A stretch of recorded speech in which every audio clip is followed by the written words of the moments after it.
خانہ کعبہ، سامنے خانہ کعبہ تھا جو میں ٹی وی اور تصویروں میں دیکھتا تھا، وہ سامنے کھڑا تھا، پورے جاہ و جلال اور عظمت کے ساتھ، پوری حرمت کے ساتھ، پوری آب و تاب کے ساتھ۔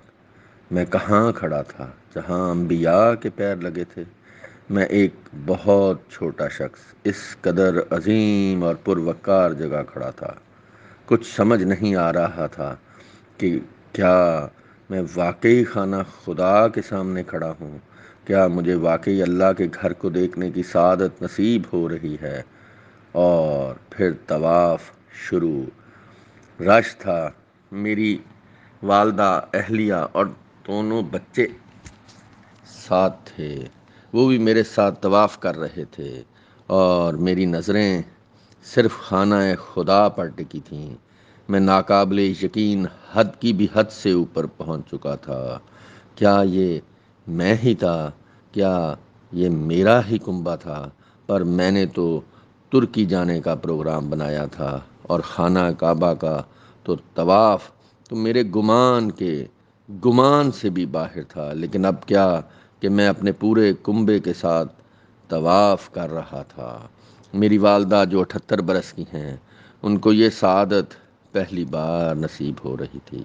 میرے دونوں بچوں اور مجھے یہ سعادت پہلی بار نصیب ہو رہی تھی، اور مجھ پہ یہ حقیقت آشکارا کی جا رہی تھی کہ دیکھ، تجھ کو کتنا سعادت مند کر دیا ہے کہ تو اپنی والدہ کو خانہ خدا لانے کا وسیلہ ٹھہرا، تو اپنے بچوں اور اہلیہ کو یہاں زیارت کا وسیلہ ہوا، پچھلی نسل بھی تیرے ساتھ اور مستقبل کو بھی ہم نوا کر دیا۔ دیکھ، سوچ، جو سعادت تیرے نانا، دادا اور والد کو نہیں بخشی، تجھے بخش دی۔ جا اپنی قسمت پہ نازاں ہو اور سجدہ شکر بجا لا کہ جو تجھ کو دیا تیرے آباء و اجداد اس سے محروم رہے، اور تجھے بہت معتبر کر دیا۔ اب میری نظر کلاک ٹاور پر پڑی۔ 8:27 ہوا چاہتے تھے، رات کا وقت تھا، اور میرے منہ سے کلمہ حق جاری تھا، اور کلاک ٹاور کی بلندی دیکھی تو خیال آیا کہ یہ تو بہت بلند ہے، اور پھر خانہ خدا کی طرف نظر کی تو اس کے جاہ و جلال کے سامنے ہیچ نظر آیا، اور پھر طواف کرتے کرتے میں خانہ خدا کے اس قدر قریب ہو گیا کہ میں اس کو چھو سکتا تھا۔ میں اتنی متبرک جگہ کو چھوؤں گا میں؟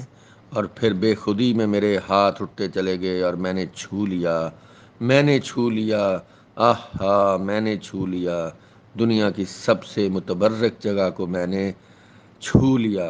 قرار آ گیا، برسوں کی پیاس مٹ گئی، میں بہت چھوٹا شخص سرخ روح ہو گیا، میں معتبر ہو گیا، میں امر ہو گیا، میں وہ کر گیا جو میرے اجداد نہ کر سکے۔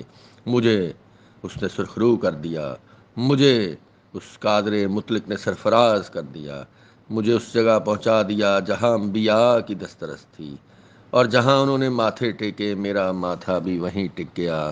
ضبط کے تمام بندھن ٹوٹ گئے، آنکھیں بھرتی چلی گئیں، اور پھر آنسوؤں کا دریا امٹ پڑا۔ اللہ کا ذکر زبان پہ ایسے جاری ہوا کہ جیسے حجاب کے سارے پردے ہٹ گئے۔ ایسے لگا کہ علامہ اقبال سے کہوں کہ وہ جو انہوں نے کہا تھا نا، کبھی اے حقیقت منتظر نظر آ لباس مجاز میں، کہ ہزاروں سجدے تڑپ رہے ہیں میری جبین نیاز میں، کہ علامہ اب حجاب اٹھ گیا ہے، بس اب طویل سجدہ میری منزل ہے۔